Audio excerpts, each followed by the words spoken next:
little one. Join us!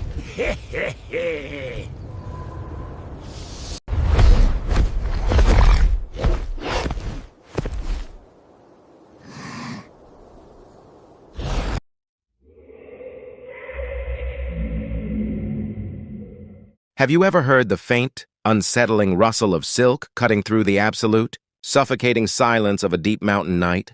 It is a sound more viscous than the wind shaking. The dry bamboo leaves, a sound that carries a weight of dampness and a strange, clinging persistence that suggests something more than mere fabric. Imagine a moonlit night where the silver glow illuminates a figure so ethereal, so breathtakingly beautiful that your heart skips a beat in both admiration and an inexplicable primal dread. The silhouette of this woman is outlined in a pale, almost phosphorescent light, possessing a magnetism that seems to drain the very rationality from your mind, leaving only a hollow space for her to inhabit. But what if that elegant, swaying presence was not human at all, but a monstrous entity with 8 segmented limbs concealed beneath those exquisite robes? Today, we delve into the dark, intricate web of the Jorogumo, the entwining bride, a creature of legend whispered about in the misty valleys and decaying temples of Japan for centuries. She is no mere arachnid of unusual size, she is a master of psychological warfare, a being that exploits the deepest vulnerabilities of the human heart, luring men into a trap where their souls and bodies are slowly, meticulously consumed.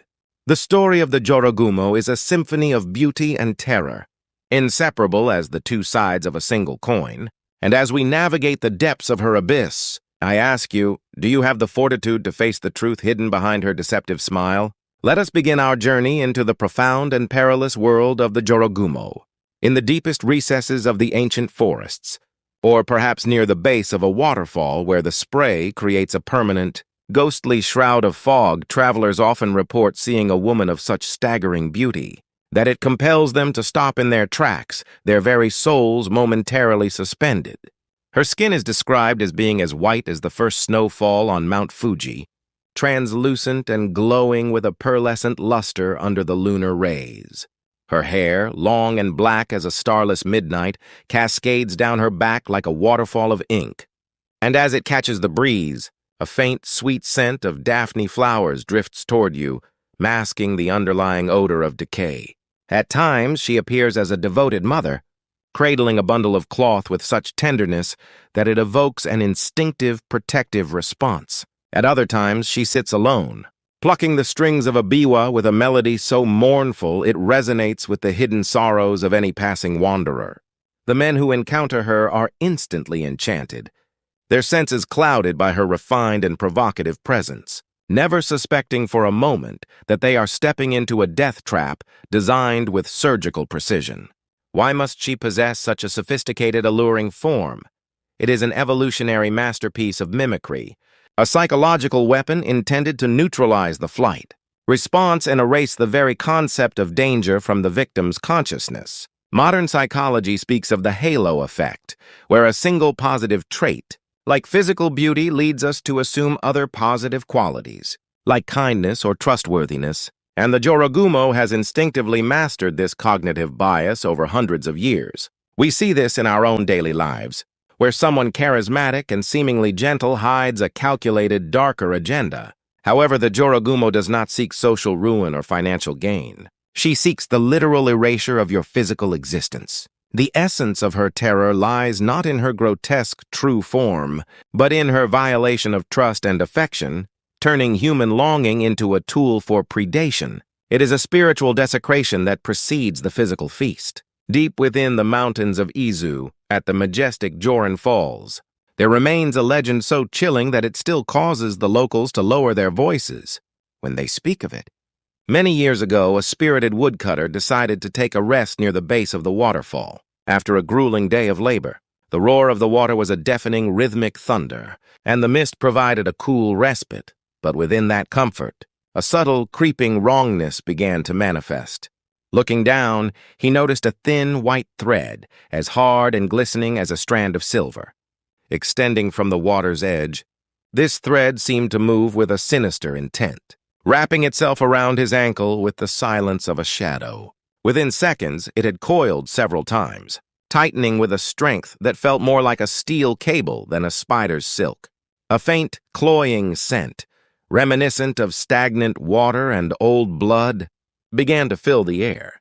The woodcutter, gripped by a sudden electric fear, acted on a survival instinct honed by years in the wild.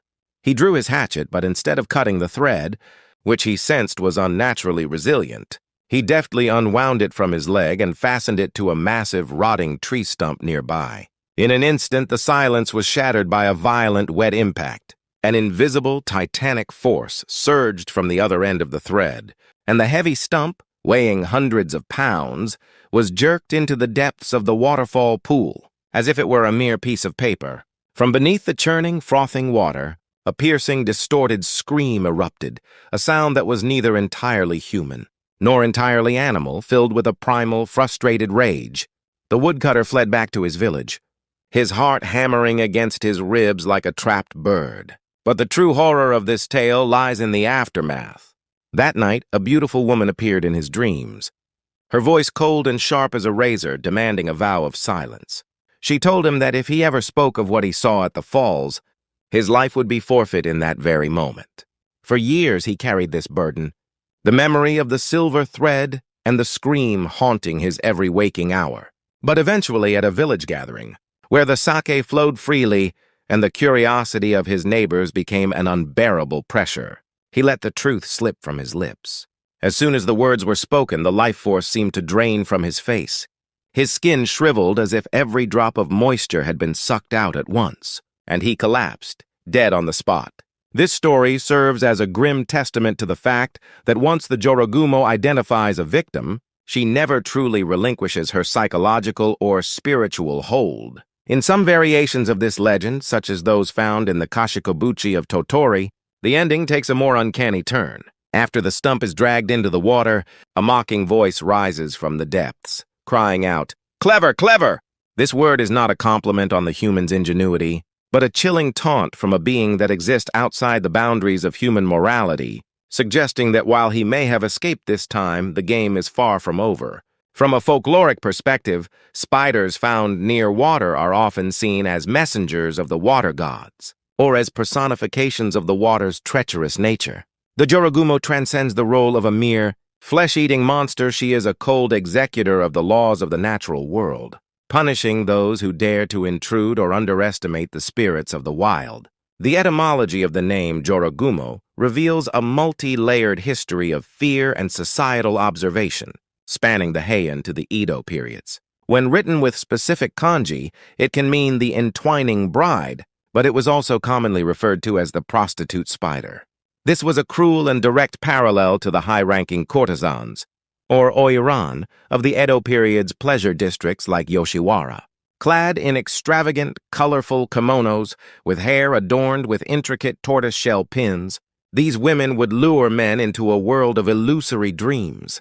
To the common people, the way a courtesan would attract clients and drain them of their wealth and vitality was identical to the way a spider spins a golden web and waits for its prey to become entangled. For the men of that era, the pleasure quarters were a place of longing, but also a bottomless pit that could lead to total ruin. The legend of the Jorogumo flourished because it gave a physical, monstrous form to the deep-seated anxiety regarding the destructive power of female allure and the vulnerability of the male ego. In the realm of legend, however, the Jorogumo is an entity that has survived for 400 years, accumulating vast amounts of resentment and magical power. While a common spider lives for a year, the Jorogumo has warped the natural cycle of life, sustaining herself by consuming the spiritual essence of humans. She mimics human speech with terrifying accuracy, often blending into society with such perfection that her presence is never questioned. There are accounts in Edo period essays, such as the Shokoku Hyaku Monogatari, describing young samurai encountering women of such high culture and refined manners that they were completely disarmed, only to discover too late that the elegant lady was a creature of ancient malice, the woman smiling kindly at you in the market or the one living in the house at the end of the lane might very well be hiding a nest of silken death beneath her floorboards. I want to pause here and ask you to look into the shadowed corners of your own mind. If you were walking through a dark, mist-heavy forest after a rain and saw a beautiful woman weeping by the path, her shoulders trembling with grief, what would you do? Would you let your cold, calculating logic dictate your path and walk away? Or would you follow your sense of morality, or perhaps a seed of curiosity, and offer her your hand? Neurobiology tells us that humans are hardwired to prioritize immediate visual information and social cues over abstract threats. And it is in that split-second decision that your fate is sealed. I would love to hear your thoughts on this in the comments section below. How would you react? And do you think you could resist the pull of such a deceptive encounter? Your insights always bring a fascinating new layer to these discussions. The predatory process of the Yorogumo is a masterpiece of psychological manipulation. She rarely resorts to brute force initially, preferring to stimulate the target's sense of pity, justice, or desire until they have nowhere left to run mentally. One of the most famous motifs involves her appearing as a mother on a mountain pass, pleading with a passing warrior to hold her infant for just a moment. As the man takes the warm, soft bundle into his arms, a sense of protective calm washes over him. But then, the weight begins to increase. The bundle becomes heavier and heavier until his arms begin to ache and his feet sink into the earth. When he looks down in confusion, the face of the infant dissolves, and he realizes he is holding a writhing, pulsating mass of thousands upon thousands of tiny newborn spiders. The sight of those countless legs crawling up his arms and the sticky, suffocating sensation of their webs is enough to shatter the strongest mind. This is the Yorogumo's true power, the ability to take the most sacred and innocent, image a mother and child, and desecrate it into an object of absolute, sanity-breaking horror. Once the victim is paralyzed by sheer, unadulterated terror, the Yorogumo reveals her true form. From the seams of her exquisite kimono, 8 long, jointed legs tipped with sharp, hooked barbs erupt with the sound of snapping bone and grinding chitin. She lunges with a speed that defies the human eye, sinking her fangs into the nape of the victim's neck.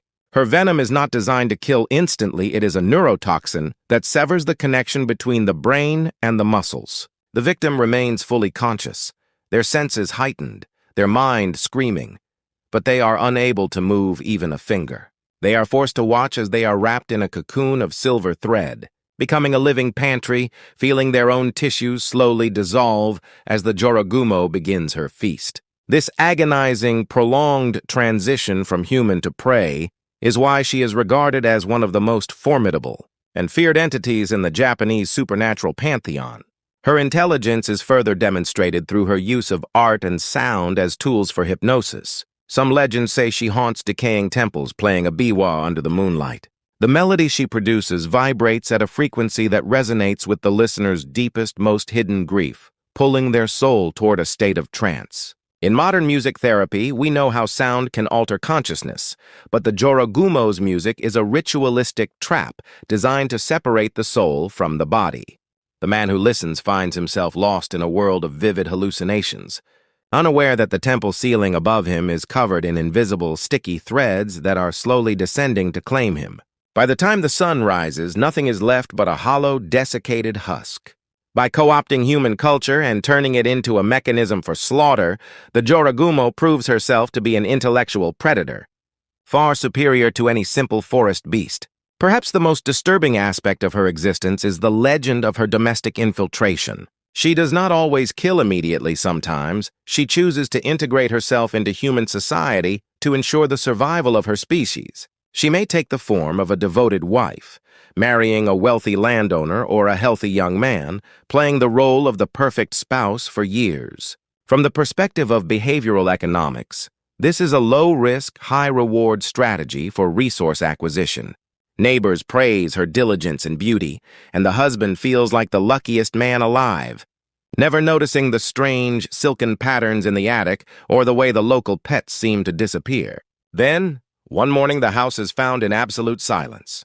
When the villagers finally break down the door, they find the interior entirely encased in thick white webbing. The husband's body lies in the center of the bed, a dry shell, while thousands of her offspring, imbued with her dark magic, scurry out into the world to find new hunting grounds. These stories likely reflect the historical anxiety toward outsiders and the fear that the sanctuary of the home could be destroyed from within. Even today, the idea of someone we trust completely turning out to be a parasitic entity who has been exploiting us for years is a concept that strikes deep at our sense of security. We may, without realizing it, be inviting a modern-day Joragumo into our lives every time we ignore our intuition for the sake of comfort or social standing. The Joragumo is not confined to the pages of dusty scrolls or the remote corners of the mountains. She lives in the shadowed eaves of old storehouses, the neglected attics of suburban homes, and the dark spaces where the light of the sun never reaches. In Japan, there is an old superstition that you should never kill a spider at night, for it may be a parent or a guest. But another version warns that a spider seen at night is a demon in disguise and must be destroyed. This contradiction stems from a deep ancestral fear of the Joragumo's ability to change her shape as the sun goes down. If you find a spider in your room tonight that seems unnaturally large, and as you watch it, the markings on its back begin to shift into the mocking grin of a woman, what will you do? The fear is not just of the spider itself, but of the realization that your safe, modern world has a hole in it, and something ancient and hungry is looking through. Is there any way to protect oneself from such a persistent and supernatural foe? Folklore suggests that while the Joragumo is relentless, she possesses a singular weakness, the inability to hide her true self from a mirror. In ancient traditions, a mirror is a sacred object that reflects the truth of the soul and can neutralize illusions. If a man suspects the woman he is with is a Joragumo, he must find a way to make her look into a mirror. The sight of her own monstrous form will break her concentration and force her to retreat. Furthermore, she is said to fear the purity of light, the sanctity of flowing water, and the cold bite of a steel blade. But the most powerful defense is not a weapon, but the discipline of the mind. Her traps rely on human vanity, lust, and the tendency to overlook red flags in favor of beauty. The ability to trust your instincts, to see the reality behind the facade, and to walk away when something feels even slightly wrong is the ultimate wisdom passed down through generations to survive the entwining bride. Have you ever seen a spider's web in the early morning, glistening with dew like a curtain of diamonds? It is a masterpiece of natural engineering, a perfect geometric form that is undeniably beautiful. Yet, at the center of that beauty is a place of absolute finality, a throne for a predator that survives on the death of others. The legend of the Joragumo teaches us that beauty often carries a lethal price. In our modern world, filled with the alluring glow of screens and the sweet promises of the digital age, we must be careful not to fall into the silken traps laid out for us. If you find these explorations into the darker corners of folklore and the mysteries of the human psyche intriguing, I invite you to subscribe to this channel and join our community. Your support allows us to continue unearthing these forgotten tales and shining a light on the shadows that still linger in our world. Your curiosity is the thread that keeps these stories alive. As you walk home tonight, pay close attention to the shadows behind you. If you hear the faint, rhythmic sound of silk against silk, do not assume it is just the wind. It may be that you have unwittingly wandered into the territory of a hunter who has been waiting 400 years for someone just like you. And when you get home, take a moment to look into the mirror, not just to check your reflection, but to ensure that the person staring back is truly you, and that no other shadow is lurking in the darkness behind your shoulder. Be careful, for the Joragumo is patient, and her web is wider than you can possibly imagine. Until we meet again in the next abyss of the supernatural, keep your eyes open and your mind sharp. Good night. You are lost, little one. Join us.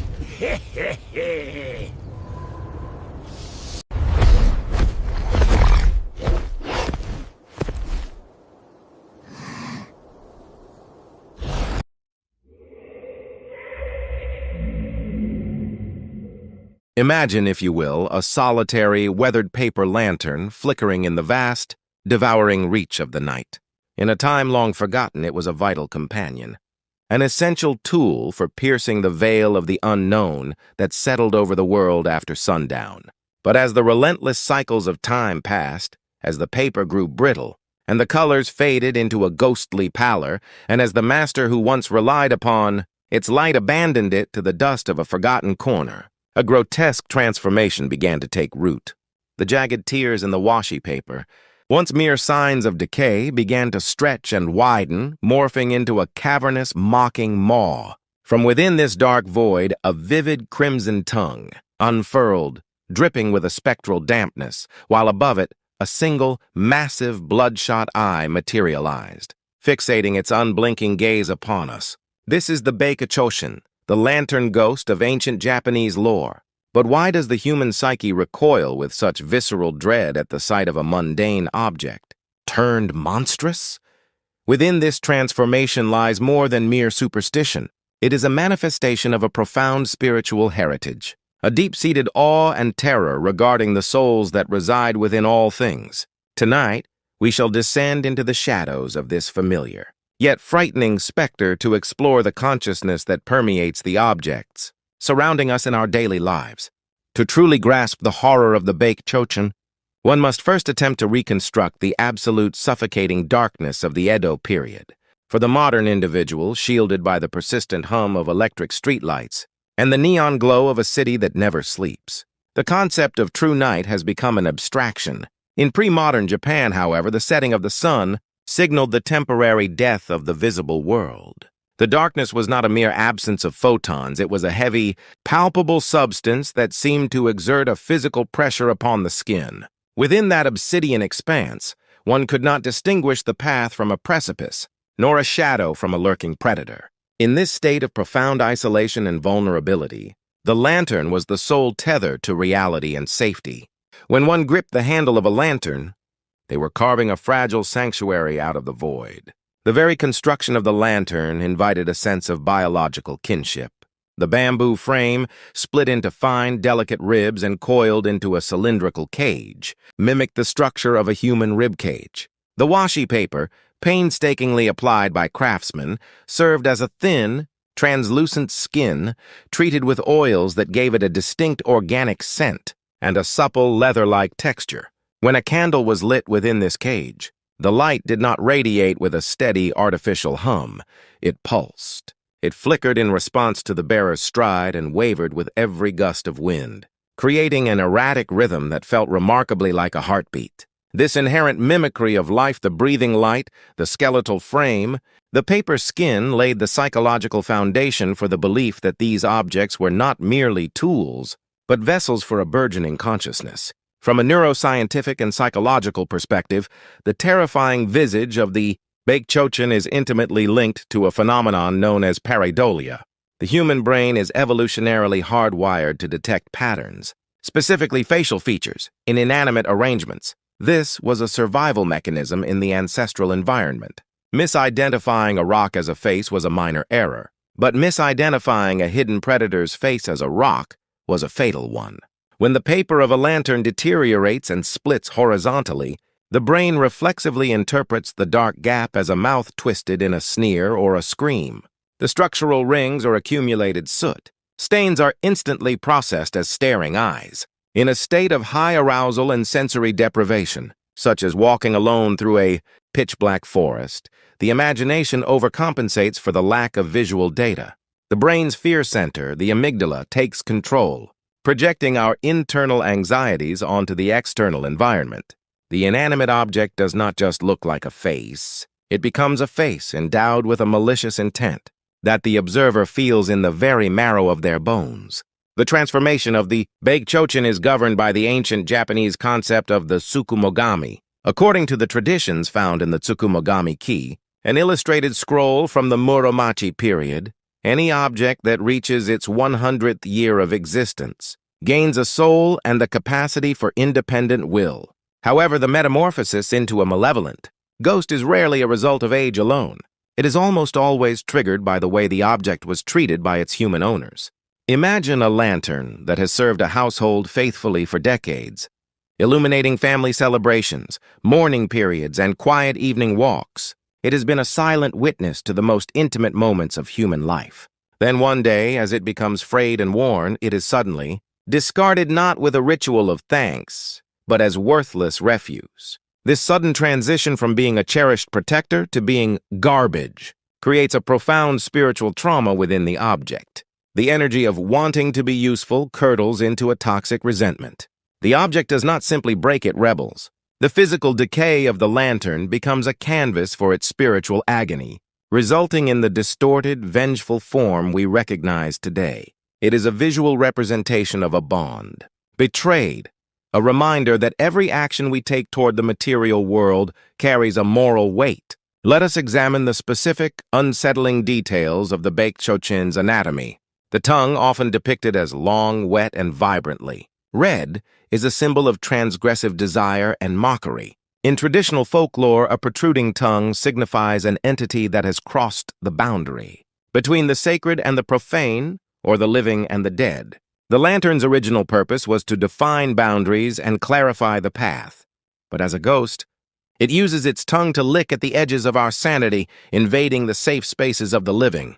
The moisture of the tongue suggests a repulsive vitality, as if the dry, inorganic paper has somehow secreted a biological fluid, a mockery of the life it was never supposed to have.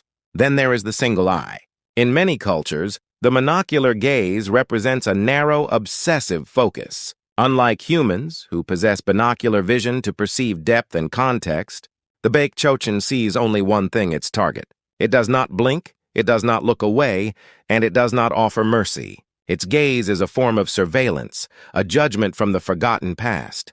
When one encounters this eye in the middle of a dark corridor, the sensation is not just fear, but a crushing sense of guilt, as if the object is peering directly into the shames we have hidden in the dark.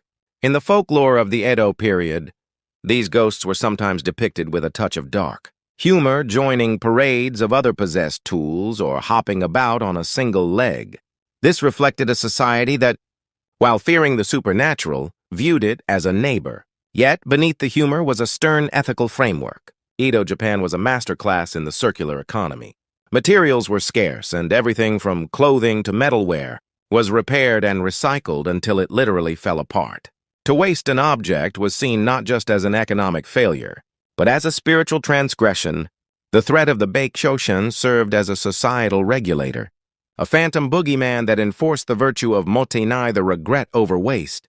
Craftsmen of the era believed that their own spirit, their nen, was infused into the bamboo and paper as they worked. Therefore, when a lantern was discarded, the insult was not just to the object, but to the lineage of labor and intent that created it. The ghost was the voice of the marginalized, and the discarded demanding to be seen. Consider the classic scenario of an encounter with this spirit. The time is the hour of the ox, roughly 200 a.m., when the veil between worlds is thinnest. You are walking along a damp riverbank or a silent shrine path. The air is heavy with the scent of wet earth and stagnant water.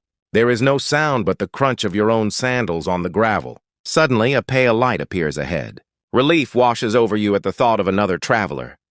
But as you draw closer, you notice the light is wrong.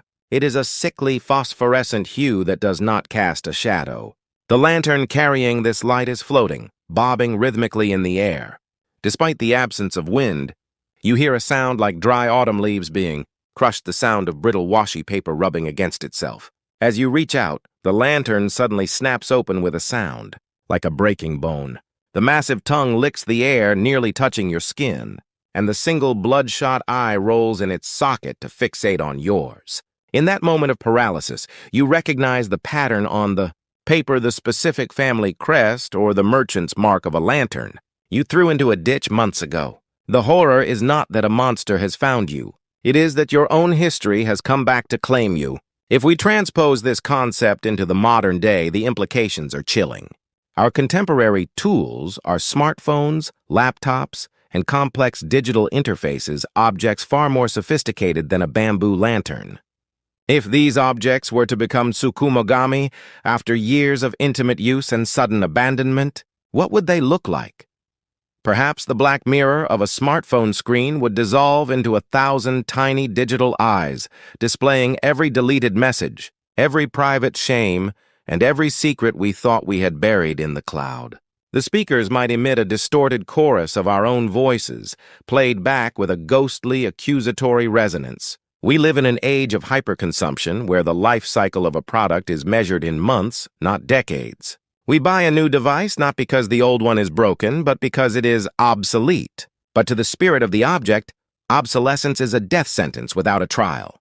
The modern baekchochin would not be made of paper and bamboo, but of toxic e-waste, lithium, and broken glass. A haunting reminder of the ecological and spiritual cost of our disposable culture. From the perspective of evolutionary biology and brain science, the pain of losing a cherished tool is actually processed in the same regions of the brain as physical pain. We incorporate our most used tools into our body schema, the internal map the brain uses to understand where the self ends and the world begins. When a carpenter uses a hammer or a writer uses a pen, the brain eventually stops seeing the tool as an external object and starts processing it as an extension of the hand. Therefore, when such an object is discarded, it feels like a phantom limb. The baekchochin is the manifestation of this phantom limb returning to haunt the body that rejected it. It is the ego's shadow, the part of ourselves we have externalized and then tried to erase. The fear it evokes is the fear of self-fragmentation, the terrifying realization that the things we own actually own a piece of us. Furthermore, the element of fire within the lantern adds a layer of primeval dread. Fire is the foundation of civilization, the gift that allowed humanity to rise above the beasts, but it is also an agent of absolute destruction. In a lantern, fire is domesticated and enslaved to serve human sight. When the lantern becomes a ghost, the fire transforms into Onabi or will-o'-the-wisp, a fire that does not consume wood but consumes the soul. In the crowded wooden cities of old Japan, a single spark could lead to an inferno that leveled entire districts. The baekchochin represents the domestic becoming wild again, the servant becoming the executioner. It is a reminder that the energies we harness to build our lives are never truly under our control. They are merely on loan from a universe that can revoke them at any time. So, I ask you to look around your room tonight. Consider the objects you use every day without a second thought. Have you ever paused to offer a word of gratitude to the laptop that carries your work, or the shoes that protect your feet?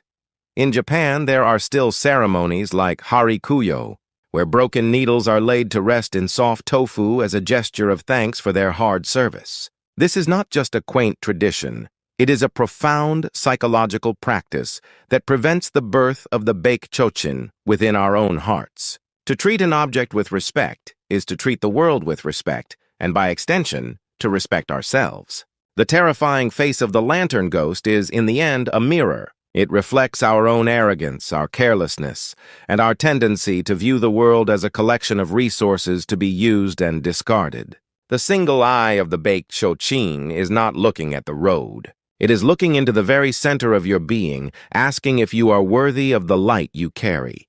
The baekchochin teaches us that there is no such thing as a way. When we throw something away, it simply moves to a place where we can no longer see it. But its essence remains part of the interconnected web of existence. In the silence of the night, when you hear a faint creak from the floorboards or a rustle from the closet, perhaps it is not just the house settling. Perhaps it is a forgotten object, sighing in its loneliness, waiting for the moment its paper will tear into a mouth and its eye will open to the dark. The ghost is not just a monster to be feared, it is a prideful soul that has endured the passage of time and the cruelty of neglect. If it were to appear before you, perhaps the correct response would not be a scream, but a bow of apology and a prayer of thanks. For in that moment, the terrifying specter might once again become a simple tool, a gentle light to guide you home through the shadows of the world.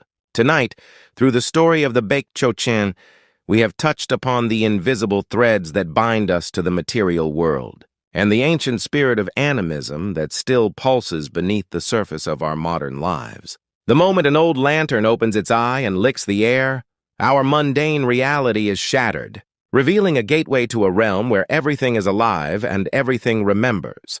But that realm is not distant, it is right here, in the palm of your hand, in the tools you hold and the objects you neglect. By nurturing a heart of gratitude and mindfulness, we can ensure that the shadows remain friendly and that our tools remain our allies. When the light of your own lantern eventually flickers and dies, what will you see in the ensuing darkness?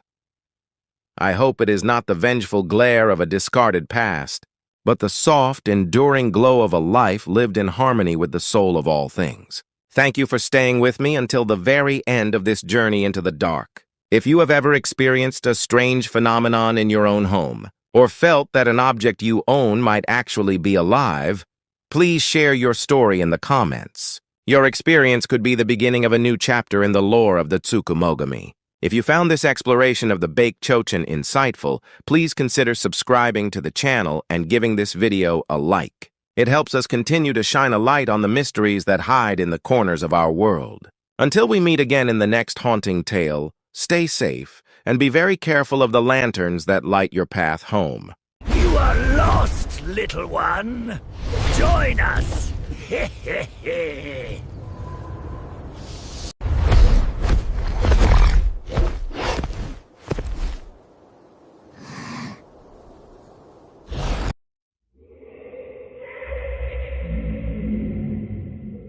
When the deep curtains of night descend, and the familiar world is swallowed by an encroaching, velvety blackness, we often tend to forget the otherworldly horrors that lurk just beside the thin veil of our daily lives. As the sun dips below the horizon, the long shadows stretch like skeletal fingers across the pavement, and the once comforting sounds of the city are replaced by a heavy, expectant silence that seems to vibrate with an unseen energy. It is in these moments when the boundary between the known and the unknown thins to a translucent membrane that we might catch a glimpse of something that defies all logic. We tell ourselves that the rustle in the bushes is merely the wind, or that the flicker in the corner of our eye is just a trick of the fading light. Yet deep within our DNA, a primal alarm begins to chime. Throughout history, the tales whispered by our ancestors have served as a roadmap for this darkness, chronicling entities that awaken a visceral, instinctual dread we thought we had evolved past. Among these legends, few carry the same chilling weight or leave such a permanent, jagged scar on the psyche as the one known as Shu no Bon. To truly grasp the magnitude of the terror this being represents, one must look beyond the simple label of a ghost or a monster. It is a manifestation of the uncanny, a visual assault that bypasses reason to strike directly at the core of our survival instincts. Some say that merely laying eyes upon it is enough to shatter a person's sanity, causing the heart to seize in a final, frantic rhythm of pure desperation. Originating from the fog-shrouded peaks and the deep, isolated valleys of Niigata and Fukushima prefectures, this entity is not a mere campfire story designed to frighten children. It is a masterclass in psychological horror. A being that weaponizes the very concept of sight and exploits our deep-seated, subconscious associations with color to create a sense of absolute, suffocating despair. Tonight, we shall peel back the layers of this vermilion-soaked nightmare, examining every gruesome detail and every psychological nuance of the story. I invite you to wonder, as the night grows colder around you, if you were walking down a desolate path and a stranger called out to you with a voice like dry leaves scraping on stone, only to turn around and reveal a face as flat and red as a lacquered tray, would you truly be able to maintain your grip on reality? To begin to understand the enigma of Shu no Bon, we must first confront the sheer, jarring unnaturalness of its physical form, a description that deliberately eviscerates our understanding of human anatomy. In the dusty scrolls and oral traditions of the Tohoku and Hokuriku regions, the appearance of this creature is described with a consistency that is as haunting as it is bizarre. Its face is not a face in any sense. We recognize it is described as being as flat, round, and featureless as a large serving tray or a bone. There are no ridges for eyebrows, no protrusion for a nose, and no gentle curve of the cheekbones to catch the light. It is a void of topography, a sudden and violent simplification of the human visage into a single, terrifying geometric plane. But it is the color that truly sears itself into the mind of the witness.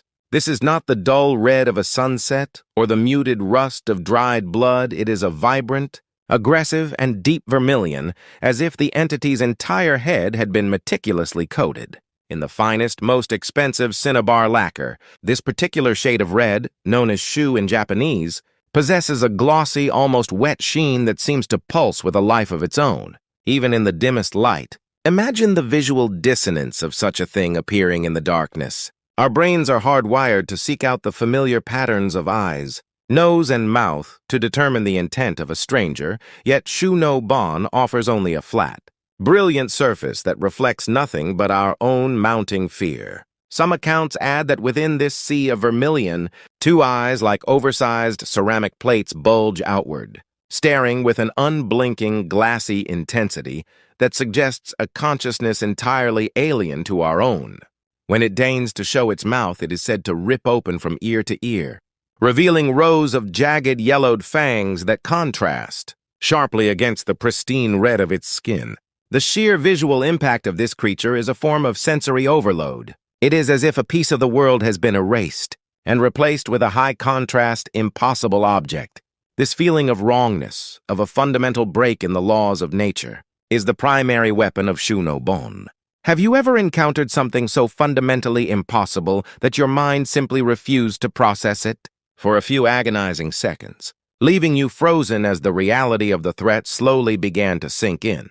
The true horror of this specter, however, lies not just in its grotesque mask, but in the calculated and malevolent way it chooses to reveal itself to its victims. It does not simply leap from the shadows like a common beast. It engages in a cruel psychological game that exploits the human need for connection and safety. One of the most enduring and terrifying accounts comes from the deep mountains of Niigata, involving a young man who found himself caught on a high mountain pass. Long after the sun had vanished, the air was thick with a damp, clinging mist that muffled the sound of his own footsteps, creating an eerie sense of isolation. His only goal was to reach the next village, his heart racing with every snap of a twig in the undergrowth. Then through the gray veil of the fog, he spotted the silhouette of another traveler. Relief washed over him like a wave, a momentary reprieve from the crushing loneliness of the mountain night. The figure appeared entirely ordinary from behind, wearing the typical straw cloak and wide-brimmed hat of a wandering monk or a merchant. The young man quickened his pace, desperate for the comfort of a fellow human soul, and called out a greeting. The figure stopped and began to turn, slowly and deliberately, as if savoring the moment. When the hat tilted back, there was no human face beneath it. Instead, the young man was confronted by that horrifying, flat, blood-red tray of a face, its massive eyes gleaming with a sick, silent joy. The shock was so profound that the young man's legs gave out, and he collapsed into the dirt, his mind reeling as he watched the creature stand perfectly still, letting the full weight of its monstrosity sink in. With a burst of adrenaline fueled by pure, unadulterated terror, the man managed to scramble to his feet and flee, his lungs burning and his vision blurring as he ran blindly through the trees. After what felt like hours of agonizing flight, he saw a flickering light in the distance, a small, lonely hut standing by the roadside. He burst through the door, gasping for air and weeping with gratitude. As he found an old woman sitting by a small fire, he collapsed at her feet, stammering out the story of the red-faced demon he had encountered on the road. The old woman listened in silence, her face obscured by the dancing shadows of the hearth. For a moment he felt safe. But then the old woman leaned forward, her voice dropping to a rasping whisper as she asked if the face he saw looked anything like this. As she spoke, she raised a gnarled hand and wiped it across her own features, and in a terrifying instant, her human face dissolved into that same flat, shimmering vermilion tray. This narrative structure, the double reveal, is a hallmark of the Shu no Bon legend. It signifies that there is no escape and no sanctuary. The very person you turn to for help may be the monster you are running from. If you were in his position, finding that your final hope was merely a second mask for the nightmare, would your heart be able to withstand the sheer weight of that realization? When we examine the Shu no Bon through the lens of modern color psychology, the choice of vermilion becomes even more significant and deeply unsettling. In the human brain, the color red is processed with a unique urgency, as it is tied to our most basic survival mechanisms. It is the color of passion and energy, yes, but it is also the undeniable signifier of fire, blood, and imminent danger. The specific shade of vermilion, or cinnabar, carries an even more complex cultural weight in the East. For centuries, this vibrant red was used in the construction of Shinto shrines and Buddhist temples. believed to possess the power to ward off evil spirits and protect the sacred. It is a color of divine protection and ritual purity. However, when this sacred hue is co-opted by a creature like Shu no Bon, its meaning undergoes a violent inversion. The very color that should signify safety and the presence of the divine becomes a symbol of ultimate corruption, and the herald of a localized personal apocalypse. In the pitch-black environment of a mountain night, where the human eye struggles to perceive detail, a sudden burst of high-saturation vermilion acts as a massive physiological shock. The brain, unable to reconcile the sacred color with the profane form, enters a state of hyper-arousal and confusion. This is not merely a psychological fear, it is a neurological ambush. Some folklorists argue that the reason victims are said to die of shock upon seeing the Shu no Bon is that the visual input is so intense and so contradictory to our internal models of reality that it triggers a catastrophic failure of the nervous system. It is a form of visual poison. Even today, in our world of neon lights and digital screens, we still react with an innate tension to certain shades of red. Imagine for a moment that the red objects in your room right now, a book, a piece of clothing, a decorative box, were not merely inanimate things, but were actually the dormant eyes or skin of a predator waiting for the lights to go out.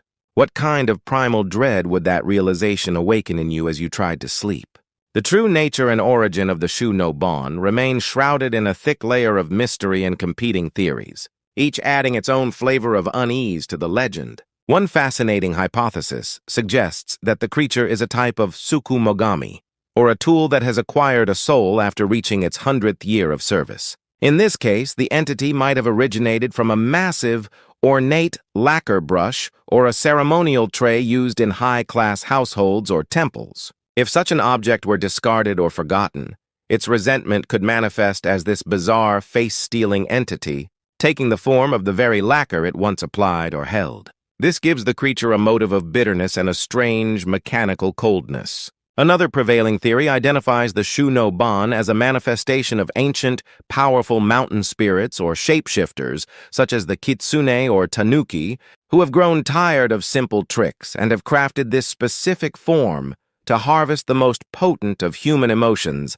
absolute, paralyzing terror. In the Aizu region, tales describe the Shu no Bon as being remarkably polite and well-spoken before the reveal, using formal language to disarm the victim. This suggests a high level of intelligence and a cruel sense of theater. It mimics the social graces of humanity only to mock them, proving that the exterior we present to the world is as fragile and easily manipulated as a thin layer of paint. In our modern age, we often encounter people who hide their true, malevolent intentions behind a polished, professional veneer. The Shu no Bon serves as a chilling metaphor for this social deception, a reminder that the most dangerous monsters are often the ones who know exactly how to sound like a friend. If the person sitting across from you right now, someone you've known for years, were to suddenly reach up and smooth over their own features to reveal a blank red void, would you be more afraid of the monster itself, or the fact that you never truly knew who they were? Furthermore, it is impossible to discuss the Shu no Bon without acknowledging its striking similarities to the Noperabo, the famous faceless ghost of Japanese urban legend.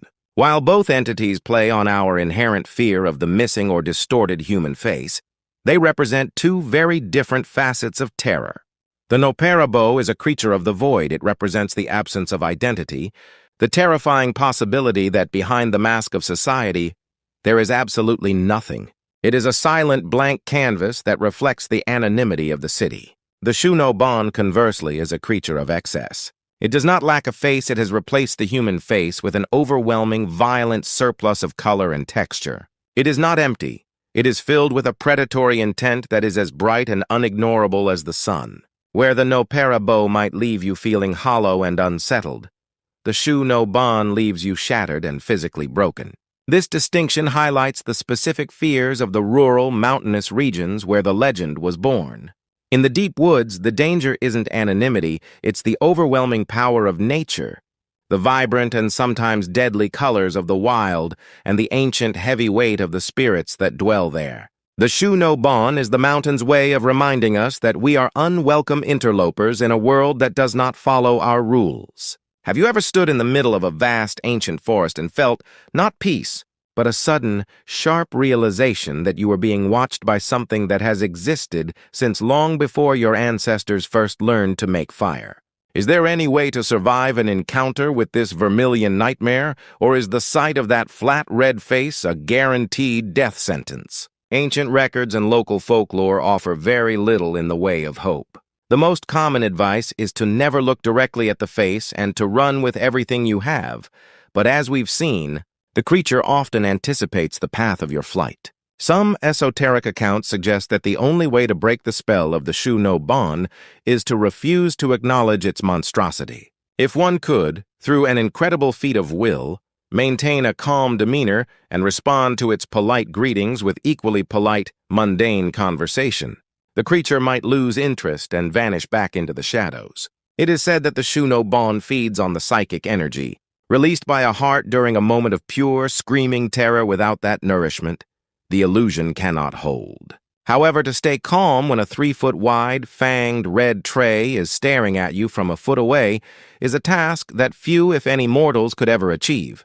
The physical reaction to such a sight, the surge of cortisol, the constriction of the throat, the buckling of the knees is largely involuntary. In many ways, the Shu no Bon is the ultimate predator because it hunts using our own biology against us. It is a trap that we fall into the moment we open our eyes. I encourage you to share in the comments if you have ever experienced a moment of such intense fear that your body simply stopped responding to your commands. What did you see in that moment, and did it leave a lingering stain on your memory? In our current, hyper-connected world, one might think that a legend as specific as the Shu no Bon would have faded into obscurity, replaced by the digital horrors of the internet.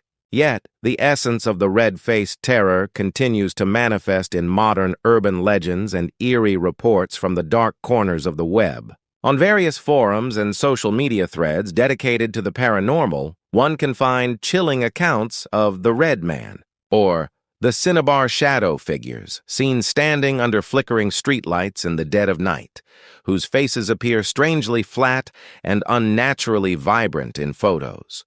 Others report seeing a distorted red reflection in their computer screens or windows during a late-night storm, a reflection that doesn't quite match their own movements. These are the modern iterations of the Shu no Bon, adapting to our new environments, while maintaining that same core element of visual and psychological assault. It proves that no matter how much we surround ourselves with technology and logic, the primal fear of the other, the fear of the color of blood and the missing face, remains deeply embedded in our collective consciousness. As you sit there in the glow of your device, take a moment to look around the room. Is there a shadow that seems a bit too dense? Is there a red object that you don't quite remember placing there? The Shu no Bon doesn't need a mountain pass to find you. It only needs a moment of doubt and a sliver of darkness. As we reach the conclusion of this long and shadowed journey into the heart of one of Japan's most visceral legends, we are left with a sobering realization. The story of the Shu no Bon is more than just a ghost story. It is a profound exploration of the limits of human perception and the enduring power of the uncanny. It teaches us that the things we find most beautiful, the deep reds of a sacred shrine, the elegant gloss of a lacquered tray can, in the right circumstances, be twisted into instruments of absolute terror. It reminds us that our sense of safety is a fragile construct, easily shattered by a single impossible sight. In the velvet darkness of the night, the most dangerous thing you can encounter is not the unknown, but the familiar-made alien. This story, once heard, cannot be unheard. It will linger in the back of your mind, a small, vermilion seed that will sprout whenever you find yourself alone on a quiet road or in a darkened room. You will find yourself checking the corners of your vision, searching for that impossible flat surface. You will find yourself wary of the color red, wondering if it's just a pigment or something far more malevolent. The terror of the Shu no Bon is contagious, a memory that takes root and refuses to be withered by the morning sun. Please, be careful tonight as you move through your home. Ensure that your doors are locked and your curtains are drawn tight against the world outside. And if, in the silence of the night, you hear a soft, polite voice calling your name from the shadows, do not turn around. Do not look. For if you do, the last thing you see in this life might be a face as red and flat as a tray, smiling at you with teeth you were never meant to see. I hope you found this deep dive into the legend of the Shuno-ban as fascinating as it was disturbing. The world is full of these hidden pockets of darkness, and there are many more entities waiting in the wings of history to be rediscovered. If you have any local legends from your own area that deal with similar themes of facelessness or the power of color, or if you have ever had an experience that you simply cannot explain through rational means, I would be honored to read about them in the comments below.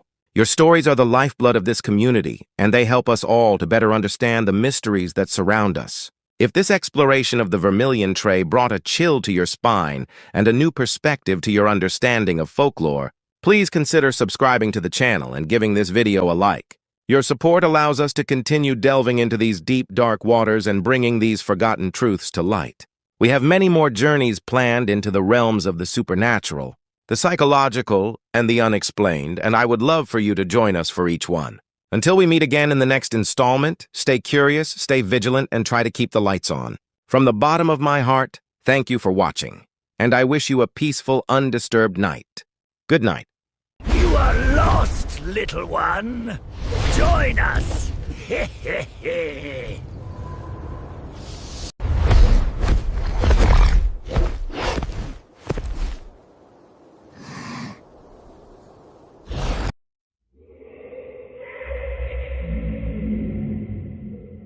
On a sweltering, humid summer night in Japan, the air hangs heavy and thick, clinging to the skin like a damp cloth. With the windows flung wide open to catch the faintest whisper of a breeze, people seek solace within the fragile sanctuary of a mosquito net, hoping for a peaceful night of rest.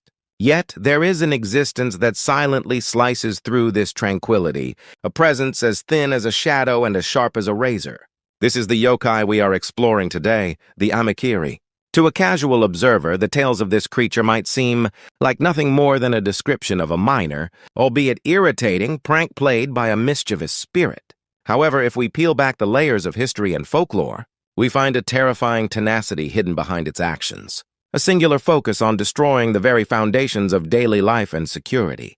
Have you ever woken up in the morning to find something you cherished? Something essential to your comfort, mysteriously damaged without explanation? It might not have been simple wear and tear or a mundane accident. It could very well have been the work of the Amakiri. Today, we will delve deep into the true nature of this strange-looking creature and the unsettling messages it continues to broadcast to our modern society.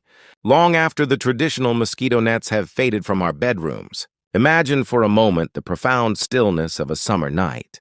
During the Edo period, in an era without the hum of air conditioning or the glow of electric lights, the mosquito net, known as the kaya, was the only true defense against the relentless swarms of insects that thrived in the heat. Inside the net, the air would be perfumed with the faint, earthy scent of incense or smudge sticks, and families would huddle together on their futons, finding a sense of communal safety in the soft green mesh that surrounded them. The darkness outside was absolute, filled only with the rhythmic chorus of cicadas, or the distant croak of frogs. It was into this deep, heavy silence that the Amakiri would creep, moving with a grace that defied the laws of physics. It did not break down doors or shatter windows. It simply appeared, a flicker of movement in the corner of the eye, that vanished the moment one tried to focus on it. The defining characteristic of the Amakiri lies in its specialized razor-sharp claws, which have evolved into formidable shears. With these, it begins its work, meticulously and rapidly, snipping through the delicate fibers of the net. It does not tear the fabric with brute force, but cuts it with the precision of a master tailor, one thread at a time until a gaping hole is formed. When the sun finally rises and the first light of dawn filters through the paper, shoji screens, the residents awaken to a sight that chills them to the bone. It is not just the discomfort of the itchy welts left by the mosquitoes that manage to find their way through the breach. Rather, it is the overwhelming realization that their most private, most secure space was invaded. While they were at their most vulnerable, the sight of the shredded net, its threads hanging like the tattered remains of a ghost, serves as a visceral reminder of the fragility of human order. In the psychological landscape of the Edo period, the home was a fortress, and the mosquito net was the inner sanctum. To have that sanctum violated by an invisible, silent entity was to realize that nowhere was truly safe. This was not a random act of nature, but a targeted strike against the concept of domestic peace. How would you feel if you discovered an invisible hole had been cut into your own bedroom? A breach in the digital or physical walls you rely on for safety? The lingering anxiety that follows such a discovery is the true legacy of the Amikiri. The physical form of the Amikiri is as jarring and nonsensical as its actions. In ancient scrolls like the Hayaki Yagyo Emaki, the Night Parade of 100 Demons, it is depicted as a bizarre chimera, a creature that seems to be composed of spare parts from across the animal kingdom. It possesses the head of a predatory bird with a sharp, curved beak and eyes that glint with a cold, inhuman intelligence.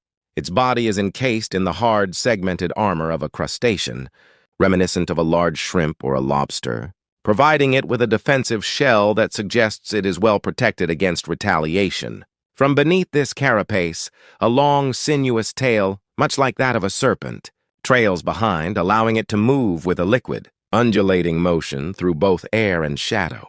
The most striking and terrifying features, however, are its front appendages, which have transformed into massive, powerful pincers. These are not the clumsy claws of a crab, but elegant, lethal instruments capable of shearing through the toughest hemp or silk, as if it were nothing more than thin air. This combination of bird, crustacean, and serpent creates a being that exists outside the natural order. It is a biological impossibility, a manifestation of the other that defies classification. In the study of teratology, or the study of monsters, such hybridity often signifies a disruption of the boundary between different realms of existence. By blending the aerial, the aquatic, and the terrestrial, the Amikiri represents a threat that can come from anywhere. It is not bound by the limitations of a single environment. Why does it take this specific, grotesque shape? Perhaps it is because the Amikiri is not a product of the natural world at all, but rather a physical embodiment of human obsession, or the crystallization of the unseen malice that can fester within a community. It is the personification of the cutting, urge, the desire to separate, to ruin, and to disconnect. When you look at this twisted form, what does it evoke in your mind? Is it the fear of the unknown, or the realization that the things we build can be so easily unmade by something that doesn't follow our rules? During the mid-Edo period, the legendary ukiyo-e artist Toriyama Sekien gave the Amikiri a definitive visual presence in his famous work, Gazu Hyaki Yagyo. Sekien was a master of capturing the essence of the supernatural, often imbuing his subjects with a touch of dark humor, while never losing sight of their inherent dread. His depiction of the Amikiri emphasized the sharpness of its blades and the focused, almost industrial intent of its posture. In the historical context of that era, Japan was experiencing a period of relative stability and a significant rise in the standard of living for the common people. With this prosperity came an increased reliance on specialized tools and high-quality textiles. The destruction of such items was not a minor inconvenience in a society where everything was handmade, and resources were carefully managed. The loss of a mosquito net or a fishing net was a major blow to a household's economy. For a modern audience, losing these items might feel comparable to having your smartphone suddenly bricked, or your internet connection permanently severed. The Amikiri was a reminder to the people of Edo that their burgeoning civilization, for all its sophistication, was built on a network of fragile threads that could be snapped in an instant. The reach of the Amikiri extended far beyond the confines of the city bedroom. In the coastal fishing villages, the creature's presence was feared with a different kind of intensity. For a fisherman, his nets were his lifeblood, his primary means of providing for his family and his community. These nets were massive, complex structures, often the result of weeks or months of collective labor. They represented the investment of the village's time and capital. To find these nets shredded into useless ribbons overnight was a catastrophe that could plunge an entire family into poverty. What made these incidents so haunting was the lack of any audible sign of struggle. No matter how many watchmen were posted or how brightly the lanterns burned, the Amikiri always struck in the blind spots of human perception. It was as if the creature operated in a fold of time that we cannot access. This suggests that the Amikiri is not merely a physical predator, but a conceptual one, a being that exists to sever the causal links between effort and reward, between preparation and success. It is the sudden, inexplicable cut in the narrative of a successful life. To better understand the Amakiri, it is helpful to compare it to a more famous but similarly sharp-witted yokai, the kamaitachi, or the sickle weasel. The kamaitachi travels on the wind, slashing the skin of its victims with such speed and precision that the wound is painless at first. It is an agent of physical injury, a sharp reminder of the dangers of the natural elements. The Amakiri, however, rarely targets the human body directly. Its malice is far more indirect and in many ways more insidious. It chooses to destroy the tools we use to navigate and survive in our world. By attacking the net rather than the person, it undermines our agency and our sense of control. It is the difference between a physical assault and a subtle act of sabotage that leaves you stranded and helpless. While the kamaitachi leaves a scar on the flesh, the Amakiri leaves a scar on the lifestyle. It targets the mesh of our existence, the systems of protection and production that we often take for granted. Which do you find more frightening, the sudden sting of a blade against your skin, or the silent, systematic dismantling of everything you rely on to live your life? The traditional lore surrounding the Amakiri suggests that its appetite for destruction is not limited to nets made of string. In some older accounts, it is whispered that the creature would also target the fine kimonos of the wealthy or the laundry hung out to dry, leaving them in tatters without a single witness to the deed. Even more chilling is the metaphorical extension of this power. In Japanese culture, the concept of en, or the red thread of fate, represents the invisible connections between people. A net is the perfect physical metaphor for these social ties. When the Amakiri cuts, it may not just be cutting hemp or silk, it may be severing the bonds of friendship, the ties of family, or the promises made between lovers. In our modern era, where we are more connected than ever through digital networks and social media nets, the Amakiri seems more relevant than ever.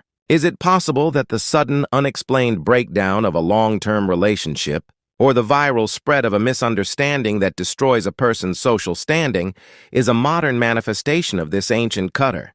We must consider how we protect the delicate seams of our own social and digital networks from these invisible shears. Regional variations of the Amakiri legend offer further insights into its multifaceted nature. In some provinces, it was believed that the creature was actually the spirit of a discarded or mistreated tool, a type of tsukumogami that had grown resentful and sought revenge on the living. This connects to the Shinto belief that all objects possess a spirit, and that neglecting them can lead to spiritual decay. In other areas, the Amakiri was linked to the sea, described as a crab-like entity that emerged from the waves to wreak havoc on land, perhaps symbolizing the unpredictable and destructive power of the ocean. There are also stories that conflate the Amakiri with the Amimenyudo, a much larger and more imposing specter that is said to have eyes in every mesh of a net. Despite these differences in form and origin, the core theme remains remarkably consistent. The Amakiri is a disruptor of order. It is a creature that arrives without warning to negate the structures that humans have painstakingly built. Its lack of a fixed territory or a predictable pattern only serves to amplify the fear it inspires. It is as pervasive and as elusive as the air itself. In the contemporary world, the physical mosquito net has largely been replaced by air conditioning, window screens, and chemical repellents. Yet, the threat of the Amakiri has not vanished, it has merely evolved. We live in a society defined by invisible nets. We rely on the intricate mesh of fiber optic cables that facilitate global communication, the complex web of supply chains that bring food to our tables, and the delicate social contracts that allow us to live together in dense urban environments. When a sudden cyber attack brings down a banking system or a technical glitch causes a massive blackout, we are experiencing a modern Amakiri event. The creature has adapted to the digital age, trading its physical pincers for lines of malicious code or the sharp edge of social isolation. The vulnerability we feel when our technological nets are compromised is the exact same primal fear that an Edo period family felt when they looked upon their ruined kaya. The Amakiri continues to warn us that our reliance on these connections is also our greatest weakness. Why does the Amakiri exist in our collective imagination? Perhaps it serves as a necessary check on human arrogance. When we feel too secure, too comfortable in the nets we have woven, the Amakiri arrives to remind us of the entropy that eventually claims all things. It is a reminder that maintenance is not just a chore but a vital ritual for survival. In the psychological sense, the amakiri represents the intrusive thoughts and the self-sabotaging impulses that can cut through our own mental well-being. It is that small, sharp voice in the back of the mind that seeks to undo our progress or sever our ties with others just when things are going well. By naming this force amakiri and giving it a monstrous form, our ancestors were able to externalize this internal threat and develop cultural strategies for dealing with it, namely, the importance of diligence, the value of community, and the respect for the tools and traditions that keep the darkness at bay. If you were to stand in a quiet room in the dead of night today, far from the bustling streets and the hum of electronics, you might still hear it. A faint, sharp sound like the snapping of a dry twig or the clicking of a pair of scissors. If you turn around quickly, you might catch a glimpse of something iridescent retreating into the shadows. A tail disappearing behind a curtain or a claw slipping into a crack in the wall. The amakiri is a master of the periphery, always existing just at the edge of our awareness. It thrives in the gaps between our certainties. As we continue to build more complex and interconnected lives, the shadow of the amakiri grows longer. It is not something that can be defeated with a sword or a spell. It is a permanent part of the human condition. The shadow side of our desire to connect and protect. We must learn to live with the knowledge that the net can always be cut, and that our strength lies not in the invulnerability of our nets, but in our ability to reweave them whenever they are broken. Every time we repair a broken relationship, every time we rebuild a system after a failure, we are defying the amakiri. We are proving that while the cutter is persistent, the weaver is more resilient. The ancient stories tell us that the amakiri never stays in one place for long. It is a wanderer, a traveler on the winds of misfortune. This means that while its visits are unpredictable, they are also temporary. The hole in the net is not the end of the story. It is a call to action. It is an invitation to look more closely at the threads of our lives and to ensure that they are strong enough to withstand the next silent visitor. As you move forward through the heat of the summer and the challenges of your own life, keep the lesson of the amakiri in your heart. Respect the connections you have, cherish the tools that support you, and never take the silence of the night for granted. I hope you enjoyed this talk about the amakiri. If this story made you feel a bit of a chill or sparked your interest in the strange world of yokai, please consider subscribing to the channel and giving this video a like. I would also love to hear from you in the comments. Have you ever had a mysterious incident where something important was broken or lost without explanation?